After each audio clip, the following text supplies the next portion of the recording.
My upbringing, well, I was born June 25th on the coldest day. My mother always said it was a Thursday in a small town called Mafikeng in the Northwest Province.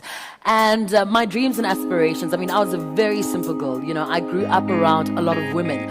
I had my mom, and my mom has 4 sisters, and I had a grandmother, and, you know, that's all I knew. My parents divorced when I was 5, and then I left Mafikeng to go to Johannesburg with my mother, and I've been in Johannesburg ever since.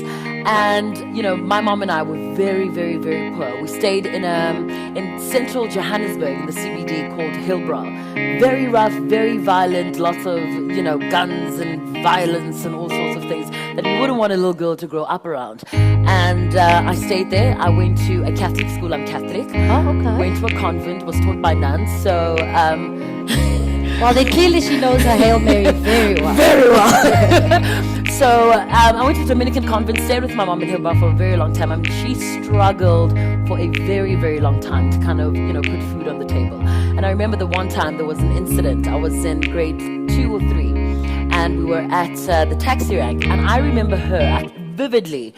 She was, you know, walking around the taxi rank, asking the taxi drivers for, you know, 2 rand, just some money, so we could get home. And eventually there was a good Samaritan who gave us some money, and we got back home. She was a nurse. She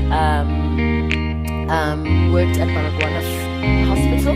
But my upbringing was just that, just plain and simple and normal, and just nothing special, no silver spoon. The only thing that was special is that I was surrounded by a lot of love. You know, that's all I know. My aunts and uncles and mom and grandmother just showered me with lots and lots of love. That's all I remember. It was tons and tons of fun. And I remember kind of moving between Johannesburg and Mafikeng, going to my mom and dad, and you know, during school holidays.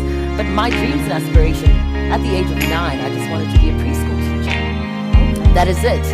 You know, I'm Cancerian.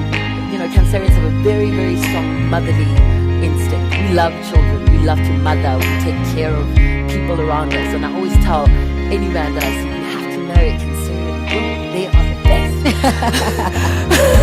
Hey to the Cancerians, hey now.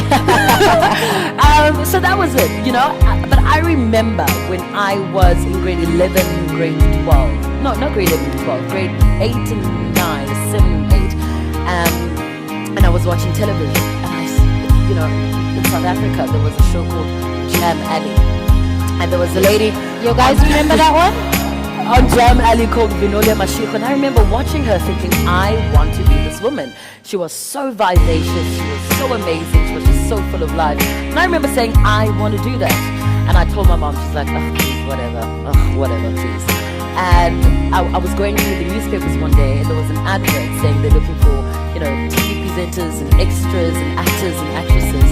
And I remember going to her saying, we need 3,000 rand, get 3,000 rand, because it was a TV presenting course. Yeah. And I remember her saying, yes, I actually have 3,000 rand, you can go. And I went for almost a year every Saturday, and that's where it started for me. But the reason why I got into television and not preschool, you know, education is because when I took in my application at the University of Johannesburg, there was no space anymore for, you know, in education because the university was so full. Yeah. So I ended up doing something else that I didn't want to do. And I think that's the reason why I ended up in television, because what I really wanted to do was either preschool education or be a grade 1 or 2 teacher, English teacher specifically. There was no space. But 2 years ago, when I started my reality show being Bonang, I came up with the term champagne, darling. And it sort of kind of spread around the country. You know, people used it on social media and everywhere. And that's where the idea came from. And I thought, well, how do I, you know, monetize from this? Because commercially, I like to make money from my brand. I always think I'm not a musician or, you know, an actress or a sportsman or a sportswoman. So how do I keep relevant, although I'm just, you know, a TV presenter? And I said, well, I love bubbly, and the most authentic, organic way to introduce myself into the beverage industry was to create a bubbly style-like drink.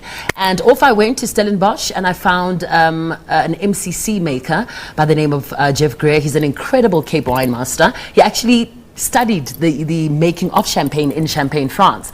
Collaborated with him, told him exactly how I wanted it to taste, told him I wanted a Brut and a Brut Rosé, and here we are. 2 years later, the House of B&G is born, and it's something I'm super proud of. I call it, and I've termed it, my love letter to Africa, you know, because it's a proudly South African brand, and it's proudly made at home, and it kind of, it's like Bonang in a bottle, you know.